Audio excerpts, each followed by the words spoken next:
Namaste everyone, you're watching Beyond the Headlines with me, Deepti J. Verma. Nanda Mastri, as he's affectionately known, is perhaps one of the last few teachers who has kept the tradition of Chatashali, a non-formal school for primary education in Odisha, alive. Not only children, even elders who could not attend school during their childhood come to Nanda Mastri's home during evenings to learn how to sign their names.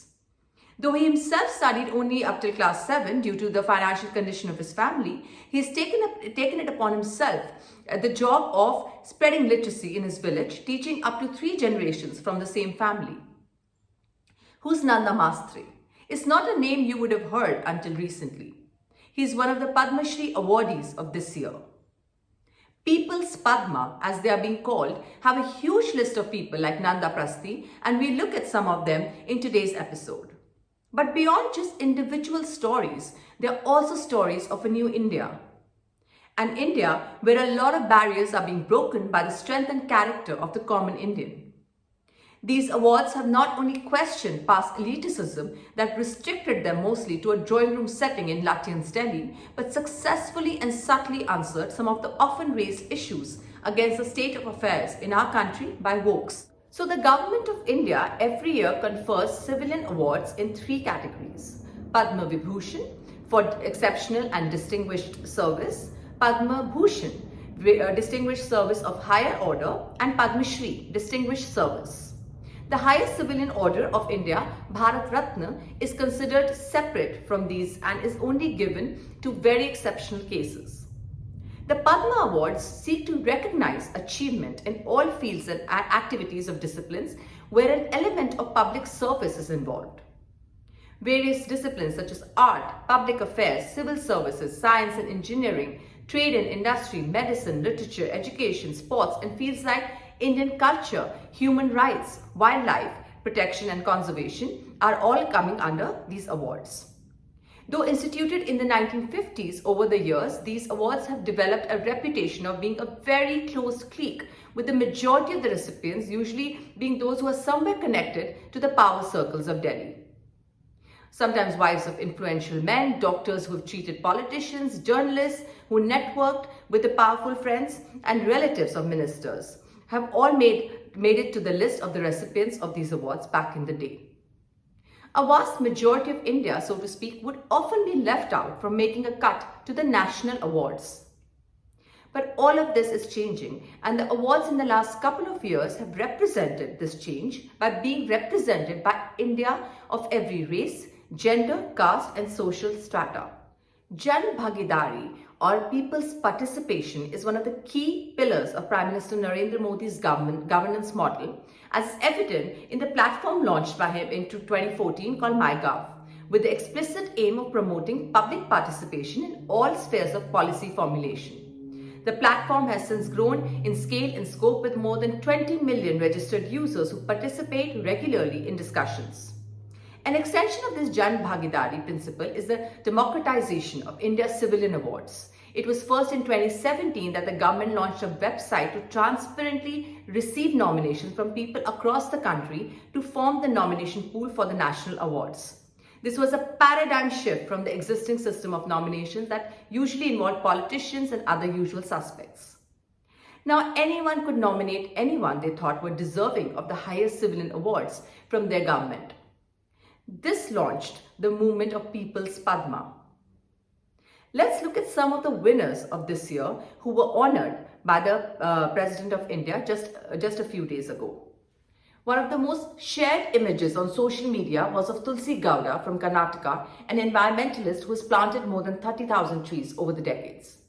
She has been involved in environmental conservation and related activities for the past 6 decades. Often called the encyclopedia of the forest and tree goddess for her extensive first-hand knowledge of the trees, she lacks the usual frills of a modern-day climate change activist. She might not share Greta Thunberg's large social media presence, but isn't it amazing to be doing the right thing when no one is watching? And no one has been watching for over 6 decades. In an earlier era, she would perhaps not have been even allowed entry into the hallowed halls of Rashtrapati Bhavan. But here she was, a practitioner of environmental conservation, walking barefoot in a very simple sari in this prestigious hall to resounding applause at her life's work. Hare Kalahajiba, an orange vendor who barely managed to make $2 a day, yet used a part of that earning to build and run a fully functional school for hundreds of underprivileged children, is another success story to emulate. The next aim of Hajaba is to use the prize money received to build more such schools and eventually get a college in the remote part of the state he lives in. For those who talk of certain sections of society being often sidelined by the current government, it must have been a sore sight to see the case of 83-year-old Muhammad Sharif. Standing for true Indian values, Sharif Chacha, as he's popularly known in Ayodhya, has over the last 3 decades performed the last rites of over 25,000 unclaimed dead bodies as per the traditions and customs of their religion. Or take for instance Ghulam Rasool Khan, who is a Jamawar patchwork artist from Srinagar and working towards conserving the oldest form of Kashmiri shawl technique. By felicitating Matha B. Manjama, a transgender folk dancer, the government showed its gender inclusivity stand, going beyond mere lip service. Manjama received her Padma award to loud cheers, and not just inside the Rashtrapati Bhavan, but also across social media platforms. Acharya M.K. Kunjol, who got the recognition for his struggles to ensure justice for Dalits and his fights against police atrocities on them, and being instrumental in making the works of B.R. Ambedkar popular among the masses, struggles to make ends meet on a daily basis.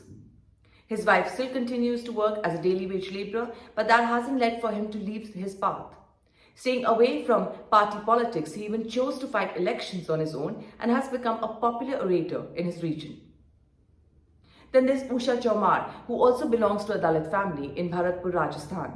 At the age of 7, she began manual scavenging and continued the work even after her marriage.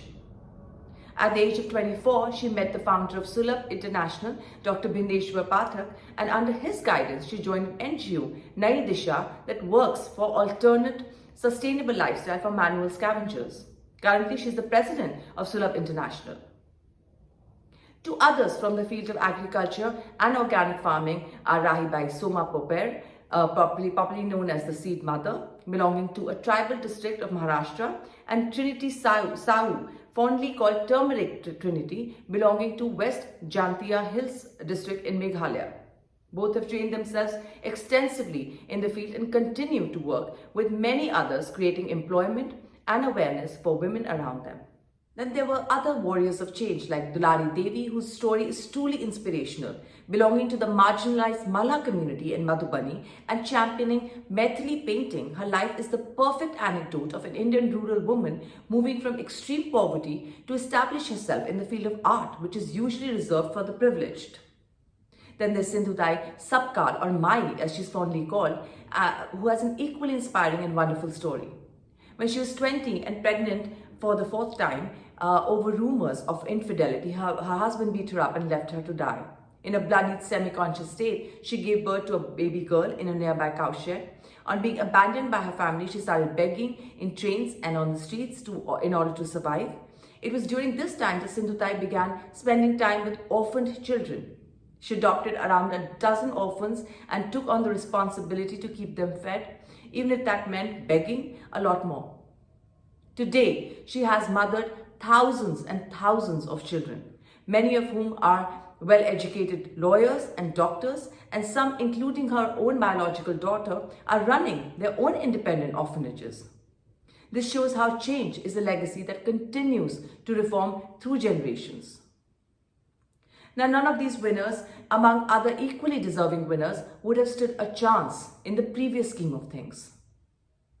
Thanks to the government's initiative to recognize grassroots level workers, these awardees are finally getting their moment in the sun and on social media, which also makes sure that others get associated with their endeavors. Even the way the awards were held and the president greeted the awardees showed India's heritage and culture. The president walked down a few steps to felicitate vertically challenged K.Y. Venkatesh, and when Manjama gave him a traditional dance-type greeting, it showed the true spirit of India. This is New India. the India where we are part of the process and part of the change.